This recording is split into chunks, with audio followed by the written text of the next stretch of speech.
Imagine a world where people do not live to accumulate possessions, but to understand their own mind. A world where happiness does not depend on having more, but on needing less. Where every breath is an invitation to be present, and every moment is an opportunity to awaken. And what if I told you that this way of living is not a distant utopia, but a path traveled by millions for over 2,500 years? Today, we will journey through the history and philosophy of Buddhism, discover how it shaped entire cultures in the East, and understand its deep connection with Ikigai, the reason for living. Buddhism was born in 6th century BCE India, a time of spiritual and social effervescence. There, dozens of philosophical and religious schools sought answers to eternal questions. Why do we suffer? What is happiness? Is there a way to free oneself from pain? Among these pursuits, the story of Siddhartha Gautama emerges, the man who would become the Buddha. But before being called the Enlightened, he was a young prince, heir to a small kingdom, protected from the real world by luxury and abundance. Siddhartha grew up surrounded by lush gardens, musicians, banquets, and the promise of a worry-free life. His father, fearing that his son would become interested in spiritual matters, ordered that all things ugly and sad be hidden from him. But fate, as always, finds ways to reveal the truth.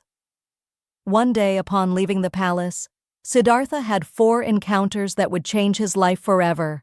An old man, fragile and bent, a sick person, weakened by illness, a corpse, silent in its eternal stillness, a serene monk who, even without possessions, radiated peace. These visions awakened in Siddhartha an awareness of impermanence and the inevitability of human suffering. It was at this moment that the question was born, which would guide his entire journey. If we are all destined to age, fall ill, and die, is there a way to live in peace despite this? At 29, he left the palace, his wife, and his newborn son to seek answers. For 6 years, he wandered as an ascetic, practicing strict fasting and deep meditation. He almost died of starvation, until he realized that the path to wisdom was not in excess nor deprivation, but in the middle way, the balance between extremes. Sitting under a fig tree, known as the Bodhi tree, Siddhartha vowed not to rise until he found the truth. Days later, in deep meditation, he attained nirvana, the understanding that suffering arises from attachment and ignorance, and that liberation is possible through mental discipline, compassion, and wisdom. Just like Ikigai, Buddhism invites us to seek not only a reason to live, but a way of living that aligns with our essence and reality as it is. In Ikigai, we find the intersection between what we love, what we are good at, what the world needs, and what we can be rewarded for. In Buddhism, we find the invitation to live mindfully, detach from the superfluous, and recognize that our true purpose is not outside, but within us. After his enlightenment, Siddhartha Gautama spent the rest of his life teaching the path he had discovered. His disciples memorized and repeated every word, forming a community, the Sangha, which would become the foundation for preserving his teachings. But the history of Buddhism would not remain confined to India. A few centuries after the Buddha's death, missionaries and monks began to travel, taking his philosophy beyond Indian borders. It was a silent expansion, without wars or military conquests, but with a force that crossed mountains and oceans. Buddhism spread in 2 main ways: land route, along the ancient Silk Road, reaching Nepal, Bhutan, Tibet, China, and later Korea and Japan. Maritime route, through the Indian Ocean, reaching Sri Lanka and then Southeast Asia, including Thailand, Myanmar, Laos, and Cambodia. Over time, the Buddhist philosophy adapted to local cultures, giving rise to 3 major traditions. Theravada, teaching of the elders, primarily preserved in Southeast Asia, emphasis on meditation and individual discipline to achieve enlightenment, simplicity and focus on Buddha's original teachings. Mahayana, great vehicle. Expanded to China, Japan, Korea, and Vietnam. Introduced the figure of the Bodhisattva, one who, even capable of achieving enlightenment, chooses to remain in the world to help others attain liberation. Includes schools such as Zen and Pure Land. Vajrayana, diamond vehicle developed in Tibet and Mongolia. Integrates meditation, rituals, and complex visualizations.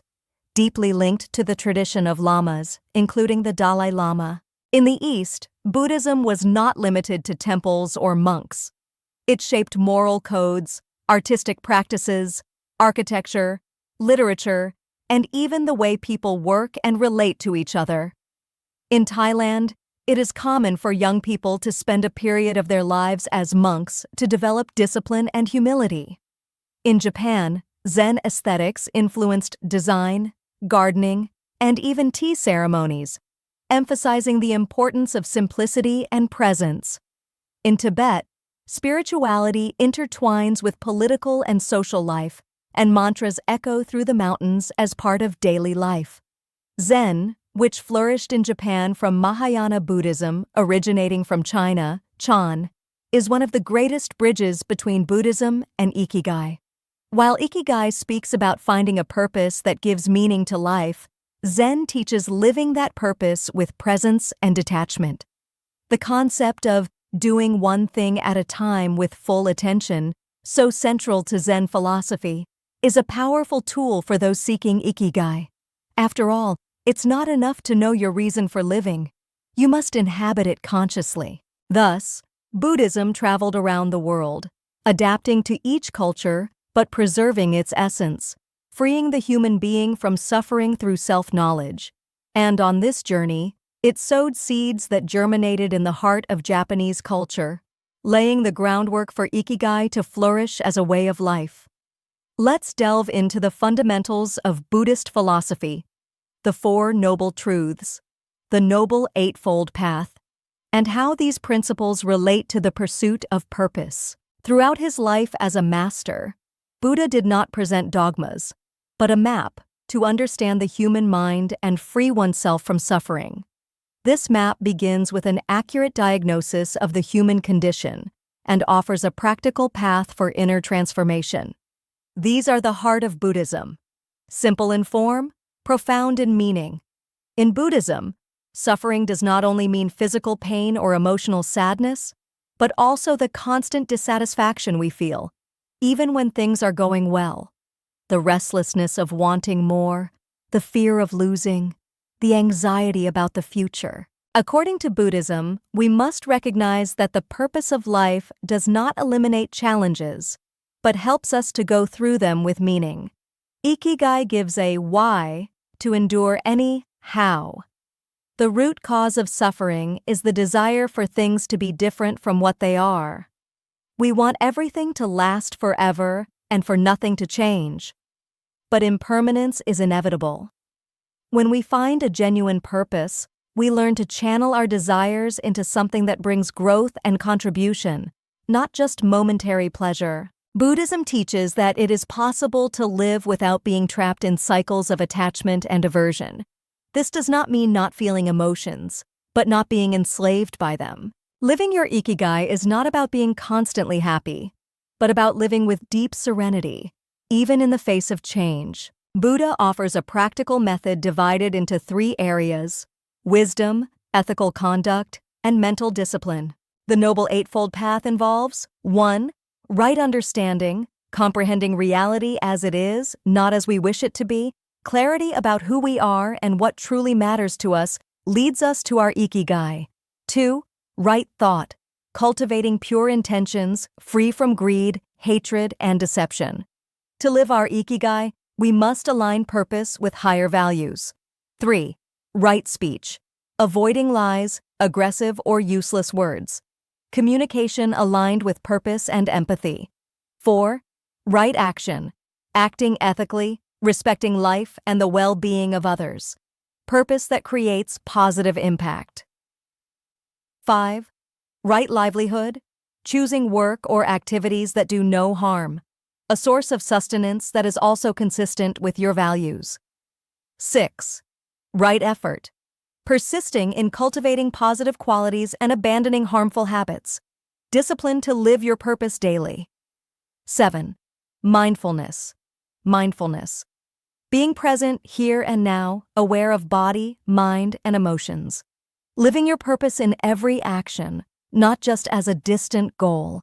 8. Right concentration, developing focus and mental stability through meditation. The ability to keep attention on what truly matters. These 8 steps are not linear stages, but interconnected practices that strengthen each other. Just as in Ikigai, clarity of purpose is not enough. It must be sustained with habits, ethics, and presence. Since we have explored the pillars of Buddhism and their connection to the purpose of life, let us now explore how the East integrates spirituality and purpose into daily life, and how we can apply this in the West, even amidst the hustle and overload of stimuli. In the East, spirituality is not something separate from everyday life. It is not limited to a temple or a prayer hour. It is present in the way one cooks, works, talks, and even in the silence between words. In Japan, China, Tibet, or Thailand, spirituality is not seen as a weekly commitment, but as a way of living. Tea ceremony in Japan. It is not just about drinking tea, but about cultivating mindfulness, respect, harmony, and purity in every gesture. Meditation in Southeast Asian villages. It is not restricted to monks, but is also taught to children as a basic life skill. Tibetan mantras, chanted during walks, work, and even caring for animals, remind the mind to stay present. In the East, spiritual practice is woven into small actions, and this makes all the difference in building a life with purpose. For many Eastern cultures, work is not just a way to earn money, but also a training ground for the mind and heart. The Japanese concept of shokunin, being a master at what you do, not only through technique, but through dedication and attention to detail.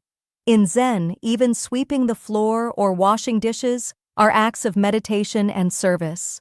When work is done with presence and intention, it ceases to be just a means of survival and becomes an expression of our purpose. Another defining trait is the notion that no one lives in isolation. Buddhism speaks about interdependence. Everything we do affects others, and everything others do affects us. In temples, tasks such as cooking, planting, or cleaning are shared, reinforcing the sense of community. Spiritual festivals gather entire cities, combining music, dance, offerings, and prayer. Part of our purpose is to serve and be useful to the collective.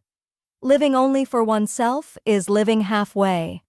Cultures influenced by Buddhism and Eastern philosophies see humans as part of nature, not above it. Zen gardens represent miniature mountains and rivers, reminding us of impermanence and natural flow. Planting and harvesting follow the seasons, respecting the cycles of the earth.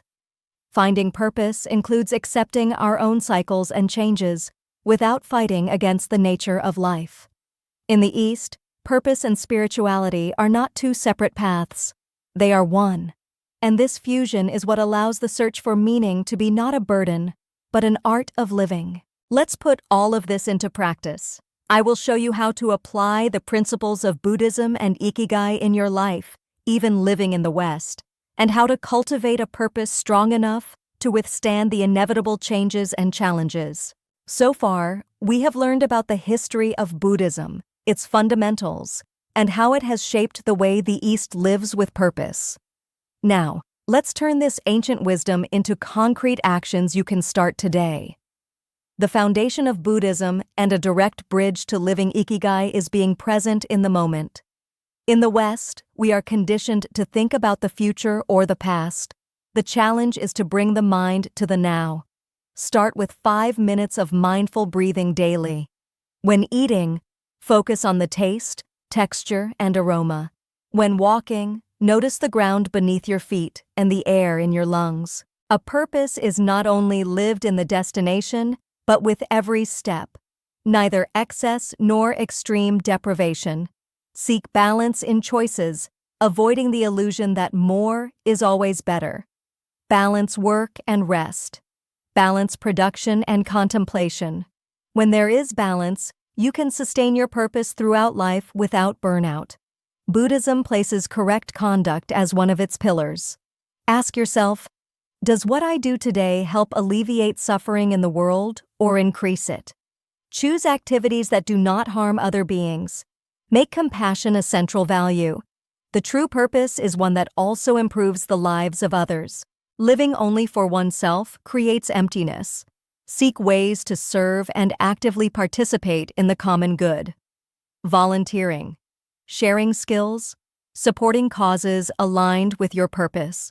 The meaning of living grows when our talent transforms into a contribution to the world. Everything changes: the body, relationships, the cycles of life. Instead of resisting, learn to flow with these transformations. Practice material and emotional detachment. View changes as opportunities for renewal. Accepting impermanence helps us adjust course without losing our essence.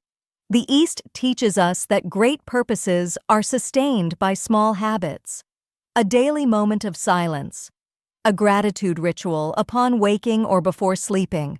A space in the house dedicated to reflection. These rituals keep the meaning alive, even on difficult days. Buddhism reminds us that life is a constant flow and that true freedom lies in living with wisdom and compassion. Ikigai reminds us that each of us has a unique role to fulfill in the world. When we combine these two forces, we find not just a purpose, but a way of life. A path where every breath is meaningful, every action is conscious, and each day is an opportunity to flourish. And you, what is your purpose? How can you start today to live according to it? If this video contributed to your personal growth, like and share it with those who need to watch it. For more videos like this, subscribe to the channel and turn on notifications. At least 3 times a week, we bring deep messages for your development and personal growth. Until the next video.